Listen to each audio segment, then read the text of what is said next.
Hello guys. इस part के start में मैं विन को सारा कुछ याद कराने की कोशिश करती है। तो विन को याद आता है कि उसने कल रात ड्रंक होकर मैं को एक किस कर ली थी, लेकिन उसके बाद उसे रियलाइज़ हुआ था, उसने सॉरी किया था और पीछे हट गया था। मैं आज उससे पूछती है कि अब तुम मुझ में इंटरेस्टेड क्यों नहीं हो, क्या इस वजह से कि मेरी शादी हो गई थी। लेकिन विन उसकी कोई भी बात का जवाब दिए बगैर वहाँ से चला जाता है। जबकि उधर वानयोंग वो विन के इंतजार में होती है। वो देखती है कि वो रात को घर भी नहीं लौटा था। अब उसने वान वान से मिलने के लिए आज जाना था। वो विन से ये बात शेयर करना चाहती थी, लेकिन उसे बताए बगैर ही वहाँ से चली जाती है। और फिर वो वान वान से मिलकर बहुत खुश होती है और एक कॉन्ट्रैक्ट भी साइन करती है।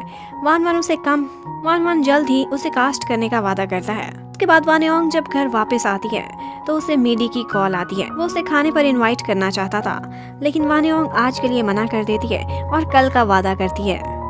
वो लोग अपनी टिपिकल जगह पर लंच करने के लिए मिलेंगे। वानयोंग अब बेचैन होकर विन के वेट में बैठी होती है, लेकिन जब विन वापस आता है तो वो तो ड्रंक होता है, आते ही सो जाता है। वानयोंग उसे करीब जाकर उसे चेक करती है तो उसे पता चलता है कि ये कितना ड्रंक है। अब विन एकदम से उठता है और उसके ऊपर ही वॉमिट करना स्टार्ट कर देता है। पहले उसके कपड़े गंदे करता है, फिर उसके फीट भी गंदे कर देता है। और अब वानयोंग सारी साफ सफाई करने के बाद विन के लिए एक सूप बना रही थी ताकि वो जल्दी सोबर हो जाए। उसके बाद विन को जगाने के लिए वो स्पॉन्जिंग करती है और उसको वही पॉरिश देती है जो उसने पकाया था। लेकिन विन खुद खाने से पहले बड़े प्यार से वानयोंग को वो खिलाता है। वो दिल ही दिल में बड़ी खुश हो जाती है, लेकिन आगे से विन कहता है, अच्छा हुआ मुझे कंफर्म हो गया कि तुमने इसमें कुछ मिलाया नहीं है। उसके थोड़ी देर बाद विन को मैं की कॉल आती है, लेकिन पीछे से वानयोंग आवाज़ दे रही थी, वो मैं सुन लेती है। वो एकदम से उसे क्वेश्चन करती है कि तुम्हारे पास लड़की कौन है, लेकिन वो झूठ बोल देता है कि ये टीवी की आवाज़ थी और खुद के बिजी होने का कहकर कॉल काट देता है। तो आगे से वानयोंग उसे कहती है कि तुमने झूठ क्यों बोला, तुम फारिग तो हो, क्या कर रहे हो सिवाय वॉमिट करने के। उसके बाद विन अपनी डाक चेक करने लगता है। उसी डाक के बीच में एक फ्री का वाउचर भी था। वो गिफ्ट वाउचर देखकर वानयोंग की आंखें खुली की खुली रह जाती हैं, क्योंकि वो 3 दिनों का एक महंगा सा वेकेशन ट्रिप का वाउचर था। वो उसे कहती है, अगर इधर जाना तो मुझे भी साथ ले जाना, ये दूसरा वाउचर मेरे काम आ जाएगा। वहाँ बातों बातों में वानयोंग कहती है कि अब मैं गरीब नहीं रही कि टिकट के पैसे भी ना भर सकूं। मैं बहुत बड़े मैनेजर के साथ आज कॉन्ट्रैक्ट साइन करके आई हूँ।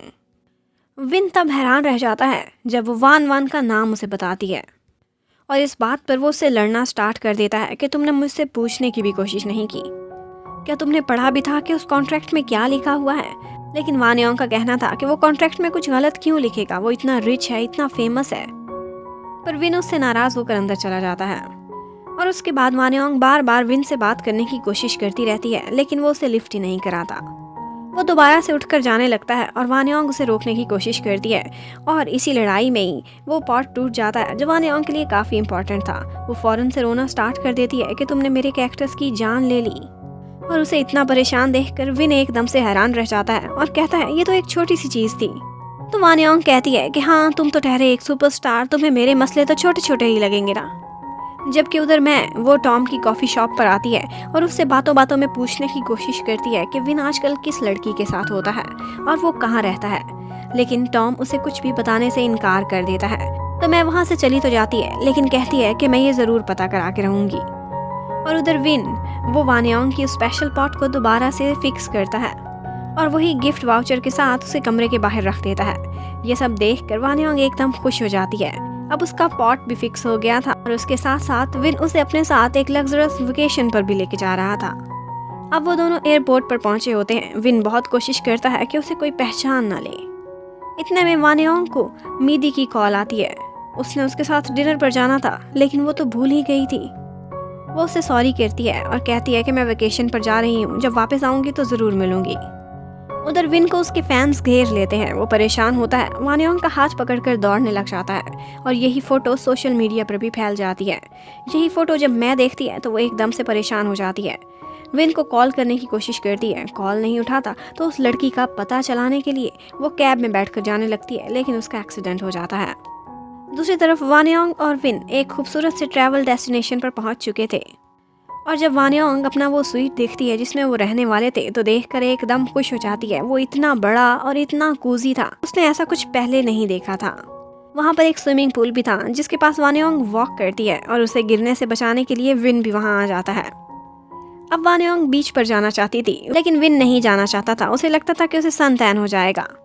लेकिन थोड़ी ही देर बाद घूमते घुमाते वो वानयोंग के पीछे पीछे बीच पर पहुंचा हुआ होता है। वानयोंग उससे कहती है कि तुमने तो बीच पर नहीं आना था। तो विन आगे से कहता है कि तुम्हें स्विमिंग नहीं आती, कहीं डूबकर मर जाओगी, इसीलिए आया हूँ तुम्हें बचाने के लिए। उसके बाद वो दोनों पानी में खेलते हैं और बहुत सारा एंजॉय करते हैं। शाम को जब वो लोग वापस आते हैं, वानयोंग शावर लेना चाहती थी, लेकिन वो देखकर हैरान रह जाती है क्योंकि वहाँ पर शावर का डोर सी थ्रू था। विन कहता है कि ये हनीमून कपल्स के लिए है, पर वानयोंग बहुत अनकंफर्टेबल फील करती है और फिर विन को वहाँ से बाहर निकाल के लॉक कर देती है और कहती है कि अब मैं आराम से शावर लूंगी।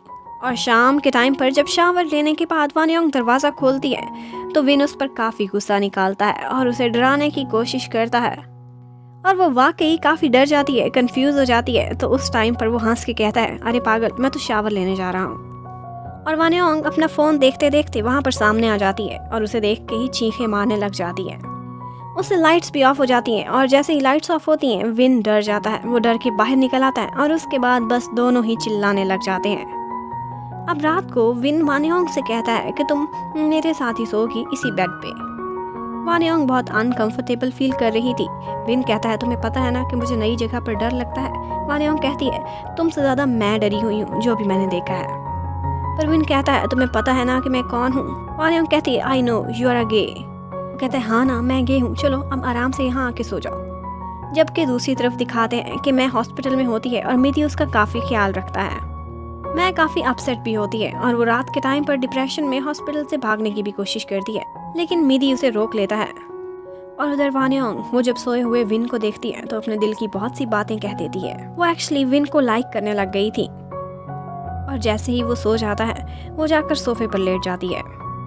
पर अगली सुबह जैसे ही उसकी आंख खुलती है, सोफे पर उसके साथ ही विन लेटा हुआ होता है और उसके उठने से पहले ही वो सोने का नाटक करने लगती है। लेकिन विन को पता चल जाता है, कहता है तुम बहुत बुरी एक्टिंग करती हो। उसके बाद आज के दिन फिर वो लोग सैर के लिए जाते हैं, काफ़ी इंजॉय करते हैं, एक दूसरे की पिक्चर्स बनाते हैं और वो वहाँ पर एक फिश भी देखते हैं जिसकी शक्ल बिल्कुल वानयोंग जैसी ही थी।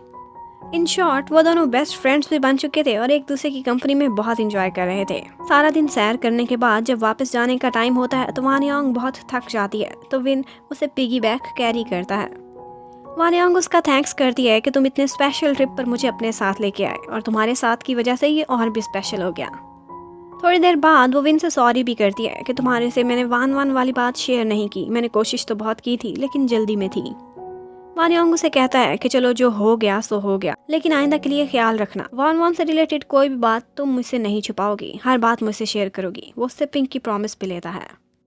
उसके बाद जब वो लोग होटल में वापस पहुंचते हैं तो उन्हें पता चलता है कि उनके लिए एक सरप्राइज डिनर भी अरेंज किया हुआ है बीच पर।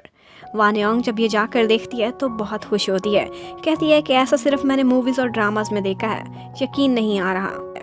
और उसकी हार्ट बीट एकदम ड्रम की तरह तेज हो जाती है। विन उसकी हार्ट बीट सुनने के लिए उसे क्लोज आता है और उसके बाद उसे किस करने ही वाला होता है, लेकिन वहाँ पर कुछ परफॉर्मर्स आ जाते हैं और विन उसे कहता है कि चलो मेरे साथ अब डांस करो, लेकिन वानयोंग को डांस नहीं आता था। वो दोनों इकट्ठे काफी खुश नजर आते हैं। वानयोंग तो विन को लाइक करती ही थी, लेकिन अब लग रहा था कि विन भी वानयोंग में बहुत इंटरेस्ट लेने लग गया है। इस ट्रिप से उनका बॉन्ड काफी स्ट्रांग हो गया है और इसी के साथ ही ये पार्ट खत्म होता है। Thank you for watching, stay connected, bye bye.